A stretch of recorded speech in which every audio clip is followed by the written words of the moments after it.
Hi guys, a very good evening. I hope all of you are doing very well. This is Surbhi Bhatia and I welcome you to the YT channel of Legal Edge by Top Rankers.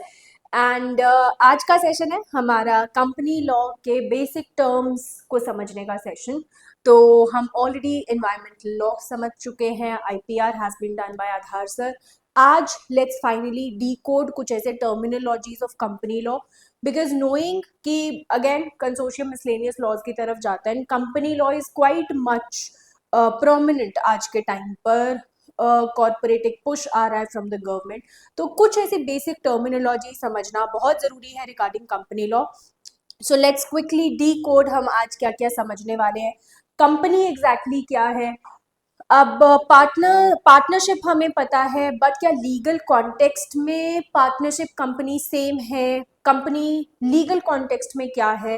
What is the act related to this particular thing? What is the difference between public company and private company? Right, important terms that we'll understand in context of company के कौन कौन members होते हैं, that will be decode. Then important features of the company which is going to be the highlight of today session, कि exactly क्या ऐसा है company में जो इसे बाकी सारी चीजों से अलग करता है। यहीं से ही we will have a lot of good knowledge around these three doctrines. One of the doctrine is corporate veil, constructive notice and indoor management, and then lastly we'll understand कि corporate social responsibility या CSR क्या होता है। तो ये तीनों doctrines भी इसलिए important है बिकॉज इनके कॉन्टेक्स्ट में डेफिनेटली कंपनी लॉ का एक बहुत इंपॉर्टेंट एग्जिस्टेंस है। राइट, तो लेट्स स्टार्ट विद अंडरस्टैंडिंग कि कंपनी क्या है। तो जहां भी कोई एक अकेला इंसान बिजनेस करता है वो तो हो गया सोल एंटरप्रेन्योर, कि वो खुद से ही काम चला रहा है। तो there is no confusion in profits, losses, assets, liabilities कैसे डिवाइड होंगे। Asset is something that gives you a benefit in the business and liability is something जो आपको चुकाना है, समथिंग जो आपका एक तरीके से डेट है। राइट, तो अब आता है जब एक से ज्यादा लोग होते हैं। नाउ जनरली जब एक ग्रुप होता है तो उन्हें हम बोलते थे कि ये तो पार्टनर्स है। तो क्या पार्टनर्स और कंपनी बिल्कुल सेम है? नहीं, पार्टनरशिप एक अलग एंटिटी है इन context of legal, and company एक अलग एंटिटी है। तो कंपनी एग्जैक्टली है क्या? According to section 2 clause 20 of Companies Act 2013, now what is important here is कि जो हमारा relevant act है इस टाइम पे, the present act is 2013 का act। इससे पहले हमारे पास Companies Act 1956 था, but from 1956 a lot had changed। उस वक्त कंपनीज का इतना कल्चर नहीं था, तो वहां पर जो लेजिस्लेचर एस्पेक्ट्स हैं, जो लीगल एस्पेक्ट्स हैं, that definitely have to develop. तो इसलिए यहाँ पर 2013 का एक नया लॉ लाया गया 1956 को रिपील करते हुए। तो इसका सेक्शन 2 क्लॉज 20 ये बोलता है, any association of persons registered under the present और प्रीवियस कंपनी एक्ट, एक ऐसा body corporate because the persons composing it are made into one body by incorporating it according to the law and clothing it with legal personality। अब suddenly हमारे सामने जब ये भाषा आ जाए इट गेट्स कंफ्यूजिंग, तो लेट्स फाइनली डीकोड इट, इसे break करते हैं। राइट, तो एसोसिएशन ऑफ पर्संस है तो ऑब्वियसली क्या सिर्फ एक इंसान कंपनी चला सकता है? नहीं, there needs to be a group of people, association of people. Second important thing, most important thing for company is company registered होनी चाहिए। पार्टनरशिप फर्म मर्जी है रजिस्टर करनी है नहीं करनी है, पर कंपनी को तो रजिस्टर करना is utmost important with the ministry of corporate affairs. It has to be registered. अब अगर ये रजिस्टर्ड है 2013 एक्ट के अंडर तो भी सही है, अगर ये रजिस्टर्ड है अकॉर्डिंग टू द 1956 प्रोविजंस तो भी सही है, बट अल्टीमेटली इंपॉर्टेंट क्या है? एक ऐसा group that is registered under any of the companies act. Moving on, body corporate है बिटवीन द पर्संस, जो तो it is basically a group जहां पर बहुत सारे लोग they made into one body. तो हम बहुत सारे लोगों ने मिलकर इसे एक बॉडी में कंपोज किया है, ठीक है, एक एंटिटी में कंपोज किया है। सपोजिटली देयर 10 मेंबर्स, तो 10 लोगों ने मिलके 10 persons composing it into one body, one company by incorporating it according to the law. तो यहाँ पर हमने उसे लीगल एस्पेक्ट्स के अकॉर्डिंग उस कंपनी को बनाया, रजिस्टर किया, डॉक्यूमेंटेशन किया, along and clothing it with legal personality. यहीं से हमारा सबसे पहला हिंट है कि what is so special about a company, and that is company की अपनी एक पहचान होती है. Company in itself is the artificial legal person. क्योंकि यहाँ पर हमने क्या बोला कि जो हमने कंपनी बनाई है इतने सारे लोगों ने मिलकर, उसको अपने आप में एक पूरी की पूरी लीगल पर्सनालिटी की पहचान दे दी है. Now if I talk about the public and private company, then for public and private company, public company majorly जो लोगों से भी फंड्स इशू कर सकती है आईपीओ निकाल के. I hope everyone knows what IPO is, जो initial public offer, as in कोई भी कंपनी जब स्टार्ट करती है शेयर्स के थ्रू पैसा मांगना तो वो आईपीओ रिलीज करती है. तो public company and private company का जो मेजर डिफरेंस होता है दैट इज कि पब्लिक कंपनी पब्लिक से भी capital as in financial funds मांग सकती है, where is private company can not do so. वो सिर्फ अपने शेयर होल्डर्स, कुछ स्पेसिफिक मेंबर्स के साथ ही अटैच हो सकती है फॉर द फाइनेंशियल एस्पेक्ट्स. ठीक है, अब नंबर ऑफ मेंबर्स की बात करें, this is something that can be important from slate point of view, क्योंकि स्लैट कई बार ना ऐसे बेसिक क्वेश्चंस पूछ लेता है कि पब्लिक कंपनी में मिनिमम एंड मैक्सिमम कितने मेंबर्स हो सकते हैं. तो पब्लिक कंपनी में कम से कम 7 मेंबर्स होने चाहिए, बट मैक्सिमम लिमिट कोई नहीं है. However, प्राइवेट कंपनी में मिनिमम भी है and maximum can be 200. I already told you कि पब्लिक से शेयर्स एंड डिबेंचर्स के थ्रू पैसा उठा सकते हैं. ना what is shares and debentures exactly, जो कॉमर्स के स्टूडेंट्स होंगे वो तो अच्छे से रिलेट कर पा रहे होंगे, बट एवरीवन नोज कि कंपनी को चलाने के लिए पैसा चाहिए, और लीगल भाषा में, बिजनेस की भाषा में उस पैसे को बोला जाता है capital. Now this entire capital of the company, इसको हम डिवाइड कर देते हैं कुछ छोटे छोटे अमाउंट्स में. उन छोटे छोटे अमाउंट्स को हम या तो शेयर्स बोलते हैं या फिर डिबेंचर्स बोलते हैं. तो व्हेन यू से I have invested in a company, तो या तो आपने उस कंपनी के शेयर्स खरीदे या फिर आपने डिबेंचर्स लिए हैं.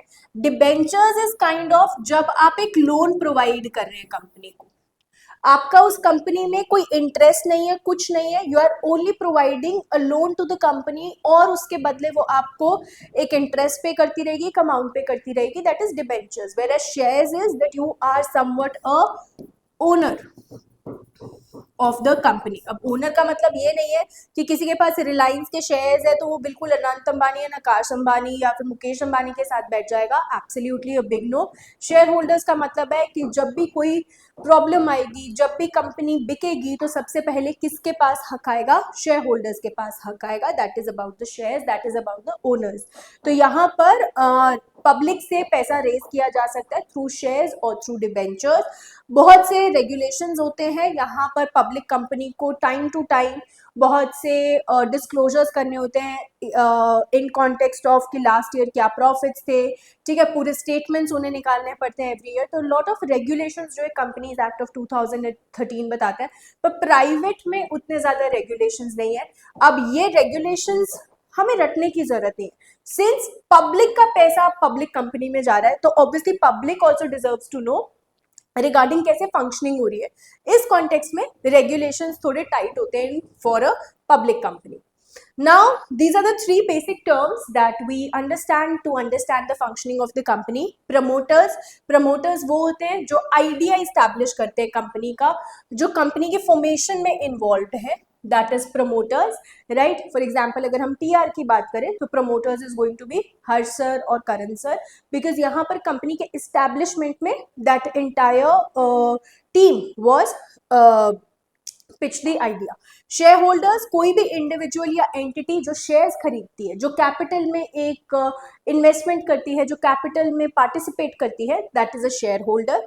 ठीक है, डिबेंचर होल्डर्स जो डिबेंचर के थ्रू इन्वेस्ट करेंगे, एंड डायरेक्टर्स होते हैं एडमिनिस्ट्रेशन रोल पे. तो जो भी रिस्पॉन्सिबल है फॉर मैनेजरियल वर्क, जो मैनेजमेंट में है, वो आ जाते हैं डायरेक्टरशिप में, राइट? तो promoters are somewhat the founders, the founding minds of the company. Shareholders, someone who has invested in the company, right, provided money to the company and are now important aspect of the company. और directors are on the managerial aspects, जो पूरी company को manage कर रहे हैं. As I told you, the most important is going to be the discussion of features. तो the first and foremost feature is mandatory registration जरूरी है. कोई भी कंपनी अगर ये सोचे कि वो बिना रजिस्ट्रेशन के काम चला लेगी, ऐसा नहीं हो सकता. पार्टनरशिप फर्म में चॉइस होती है लोगों के पास कि उन्हें रजिस्टर करना है या नहीं करना है, बट कंपनी को 100% रजिस्टर करना होगा. If you are not registered, you will not get any benefits, you will not get any aspects जो आप चाहते हैं from the point of view of company.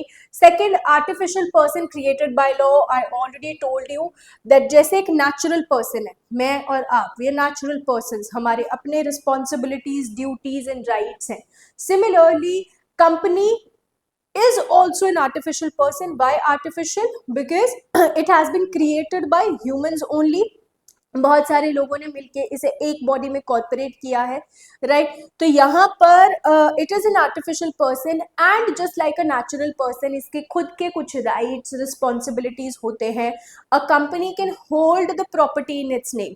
For example, अगर आज रिलायंस इंडस्ट्रीज को कोई कंपनी खरीदनी है, कोई भी प्रॉपर्टी खरीदनी है फॉर एग्जाम्पल, तो मुकेश अंबानी के थ्रू या अनंत अंबानी के थ्रू नहीं होगा. That is going to be particularly through Reliance Industries only, right? तो यहाँ पर it's a artificial legal person. This is quite an important point, जिसकी separate legal entity होती है.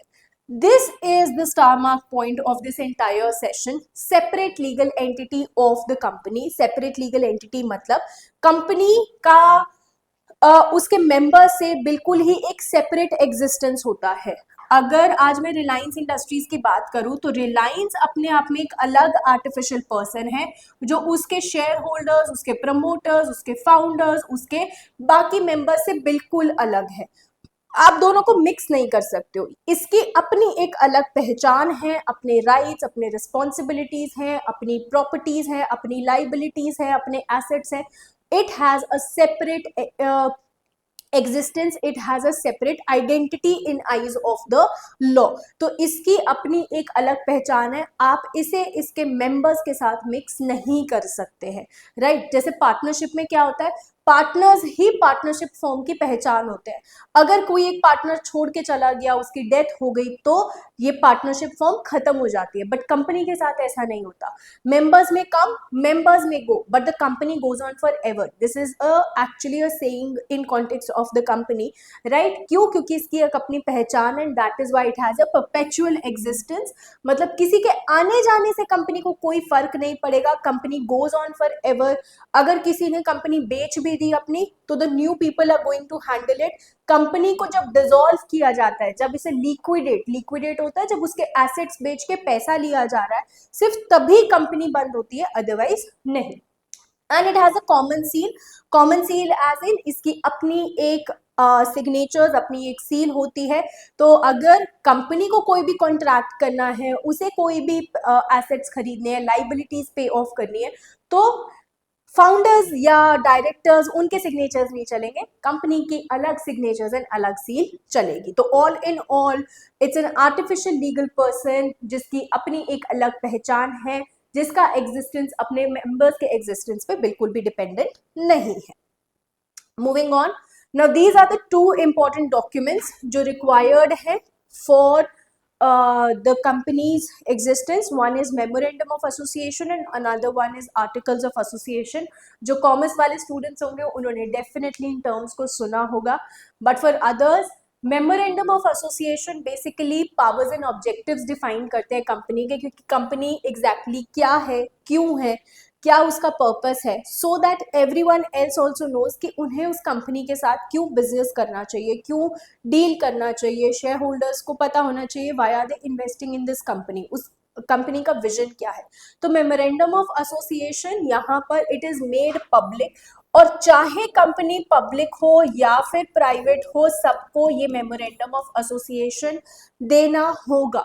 मेमोरेंडम ऑफ एसोसिएशन जब रजिस्टर होता है, तभी उसी वक्त memorandum of association has to be filed with ministry of corporate affairs, और ये पब्लिक डोमेन में रहता है. किसी भी कंपनी का अगर मेमोरेंडम ऑफ एसोसिएशन चेक करना है तो it is in public domain, it is made public.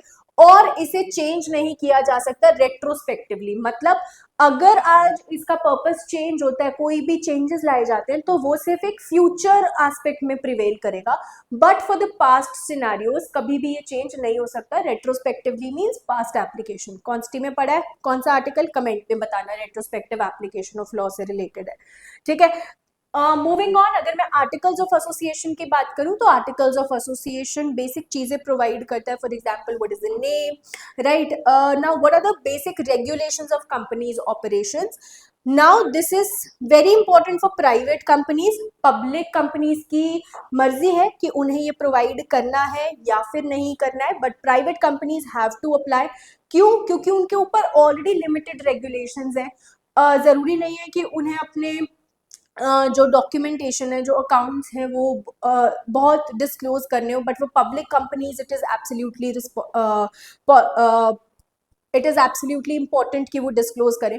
अब प्राइवेट कंपनीज के एस्पेक्ट में दिस इज मैंडेटरी, मतलब हमने वो रेगुलेशंस के कॉन्टेक्स्ट में क्योंकि इन्हें ईज डाउन किया है, but still private for any particular person जो एक कंपनी के साथ डील कर रहा है, इट इज इम्पोर्टेंट कि उसे उसके रेगुलेशंस, उसकी फंक्शनिंग के बारे में पता हो।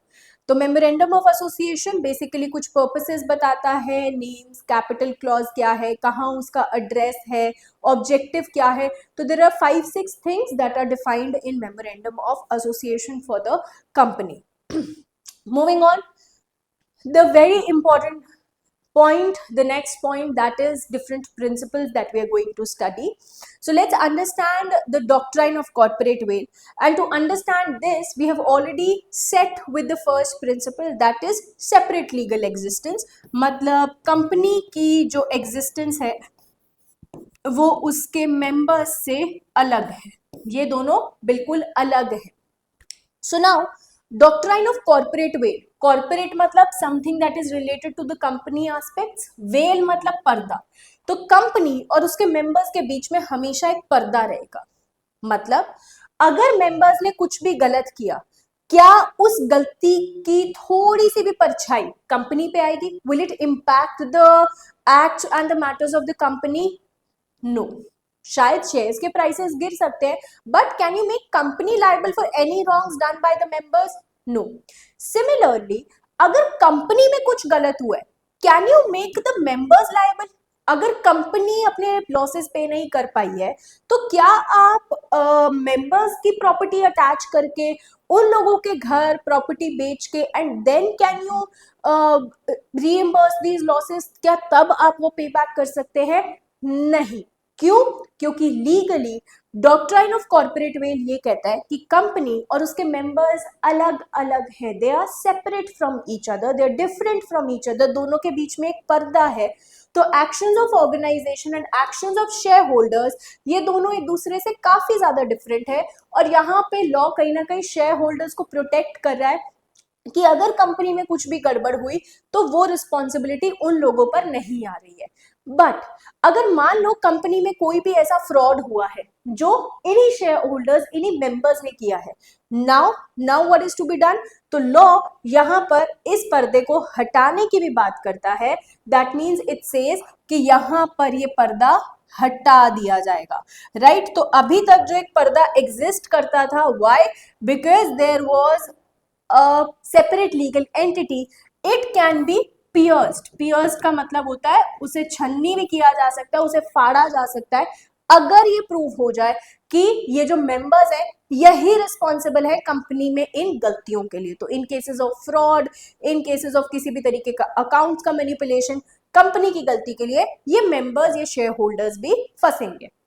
सो piercing the corporate veil means जब आप अपनी लिमिटेड लाइबिलिटी को हटाते हैं। लिमिटेड लाइबिलिटी मतलब जिसके जितने शेयर्स, जिसकी जितनी इन्वेस्टमेंट, उतने ही कॉन्टेक्स्ट में किसी की लाइबिलिटी आती है।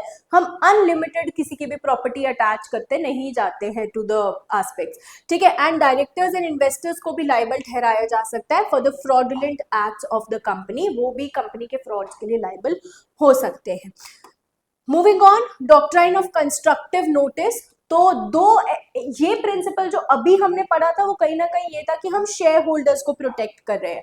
Now doctrine of constructive notice एक ऐसा लीगल प्रिंसिपल है जहां पर कोई एक इंडिविजुअल जो डील कर रहा है कंपनी के साथ, हम उसको कहीं ना कहीं प्रोटेक्ट ना करके कंपनी को प्रोटेक्ट करें। फॉर एग्जाम्पल, हमने memorandum of association already public domain में डाल दिए। मेमोरेंडम ऑफ एसोसिएशन जो ये बताता है कि नेम क्या है, कितने लोग हैं, कहाँ इसका मेन एड्रेस है, किससे डील करती है, दैट इज ऑलरेडी देयर। तो anybody who is dealing with the company, क्या उसे नाम, एड्रेस, उसके ऑब्जेक्टिव्स, उसकी कैपिटल, उसकी इन्वेस्टमेंट बताने की जरूरत है? नहीं। नोटिस क्या होता है? नोटिस होता है जब हम किसी को कुछ इन्फॉर्म करते हैं। और कंस्ट्रक्टिव नोटिस क्या होता है कि मैंने वो इंफॉर्मेशन खुद से जाके हैंड ओवर नहीं की है, बट कोई एक ऐसा एक्शन हुआ है जिससे ऑटोमेटिकली वो इंफॉर्मेशन मैंने उस इंसान तक पहुंचा दी है।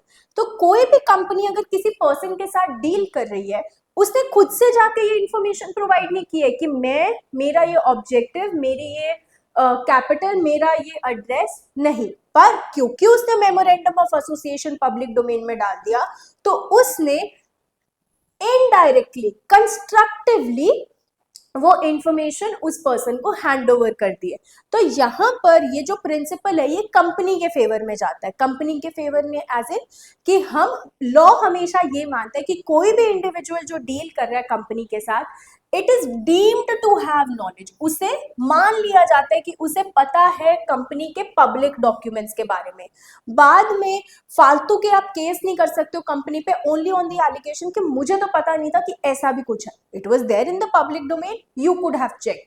तो यहाँ पर एक पर्सन को विजिलेंट होना चाहिए regarding all these things, is what this particular doctrine means.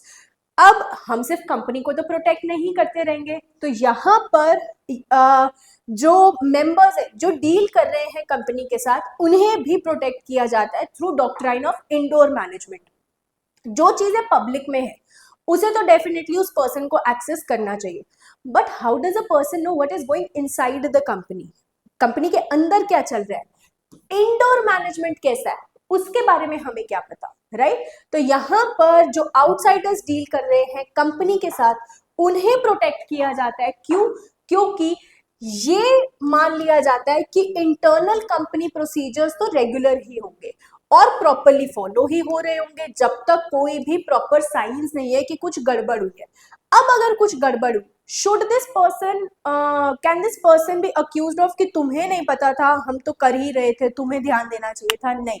तो हमेशा डॉक्ट्राइन ऑफ इंडोर मैनेजमेंट का मतलब होता है कि हमेशा ये माना जाता है कि कंपनी के अंदर सब बढ़िया चल रहा है। कोई भी अगर कुछ भी डीलिंग कर रहा है तो उसका पर्पस नहीं है कि वो पता लगाए कंपनी में कुछ गड़बड़ तो नहीं है, नहीं। यहाँ पर हमेशा ये मान के चला जाता है कंपनी में सब सही है, कोई लॉसेस नहीं है, कोई फ्रॉड्स नहीं है, कोई घोटाला नहीं है, कोई गड़बड़ नहीं है। हमेशा ये माना जाता है जब तक कोई प्रॉपर साइन नहीं था जिसे उस इंसान ने इग्नोर किया। This is doctrine of indoor management. तो कंपनी कल को जाके केसेस में ये नहीं बोल सकती है that you always new, that can not happen. Exceptions ये है कि अगर उन्हें एक्चुअली कंस्ट्रक्टिव नोटिस दिया था इरेगुलरिटी का, कोई इशारा दिया था, कोई जाके प्रॉपर बताया था कि ऐसा ऐसा हमारी कंपनी में चल रहा है, इट इज योर चॉइस आपको डील करनी है या नहीं, you are still choosing to deal. तो आप ये नहीं बोल सकते मैं तो मान के चल रहा था सब सही। अरे जब बता ही दिया तो हम नहीं मान सकते। एंड सेकेंड, अगर आपने इरेगुलरिटीज डिस्कवर कर ली थी and still you choose to deal with the company, अब कंपनी लायबल नहीं होगी। तो इन दीज सिचुएशंस 3 डॉक्ट्राइन्स पढ़े हमने। पहला doctrine of corporate veil, company और मेंबर्स अलग अलग। दूसरा डॉक्ट्राइन ऑफ कंस्ट्रक्टिव नोटिस कि जो भी डॉक्यूमेंट्स पब्लिक डोमेन में है कंपनी के, वो कहीं ना कहीं एक नोटिस की तरह है to anyone who is dealing with the company, और ये माना जाता है कि उसे कंपनी के बारे में ये सारी चीजें पता होंगी, कंपनी पे फालतू के केस नहीं हो सकते। और तीसरा डॉक्ट्राइन ऑफ इंडोर मैनेजमेंट, जिसमें कोई भी एक आउटसाइडर के कॉन्टेक्स्ट से ये माना जाता है कि हाँ कंपनी में सब बढ़िया चल रहा है अनटिल अनलेस उसके सामने ऐसी कोई पर्टिकुलर सिचुएशन आई हो। Last, corporate social responsibility. आज के टाइम पर आप CSR के बारे में बहुत ज्यादा सुनते होंगे। CSR बेसिकली इज, जहां पर 2013 के एक्ट ने एक एडिशनल स्टेप लिया to incorporate the social and corporate obligations कि कंपनी अगर कहीं ना कहीं बेनिफिट कर रही है फ्रॉम द पब्लिक, तो उसे कहीं ना कहीं रेसिप्रोकेट करना चाहिए, लोगों को भी वापस कुछ देना चाहिए। तो कॉर्पोरेट सोशल रिस्पॉन्सिबिलिटी की, जो कॉर्पोरेट ऑर्गेनाइजेशंस है उनकी सोशल रिस्पॉन्सिबिलिटी है, उनके बिजनेस मॉडल्स में it has been made mandatory कि आपको सोसाइटी को कहीं ना कहीं कंट्रीब्यूट करना होगा, आपको पब्लिक डोमेन में ये चीजें वापस करनी होंगी। तो सोशल एंड एनवायरमेंटल कंसर्न्स को देखते हुए this has been made compulsory. तो कुछ इंडियन कंपनीज के लिए इट इज कंपल्सरी कि वो minimum of 2% of the average net profits social and environmental initiatives पे स्पेंड करेंगे। किस किस के लिए कंपनी कंपल्सरी है? जिनकी नेटवर्थ 500 करोड़ से ज्यादा है, या फिर टर्नओवर 1000 करोड़ से ज्यादा है, या नेट प्रॉफिट 5 करोड़ से ज्यादा है पिछले फाइनेंशियल ईयर में। अगर आप इन तीनों में से किसी भी कैटेगरी में फॉलो इन करते हैं, CSR is an important activity for that company and it is absolutely important obligation, compulsion। अगर ऐसा नहीं किया जाता है तो proper actions are also taken against these companies. So all in all यहाँ पे this initiative is something very good, जहाँ पर company एंड सोशल रिस्पॉन्सिबिलिटीज, तो corporate development and social development दोनों को हैंड इन हैंड रखा गया था। So I hope the basic principles regarding company law clear to you. हमें बस इनका एक बेसिक इंटरप्रिटेशन पता होना चाहिए, so that if the passage comes we are all ready to deal with them. Alright, I hope you guys love the session. Take care, keep practicing, and bye.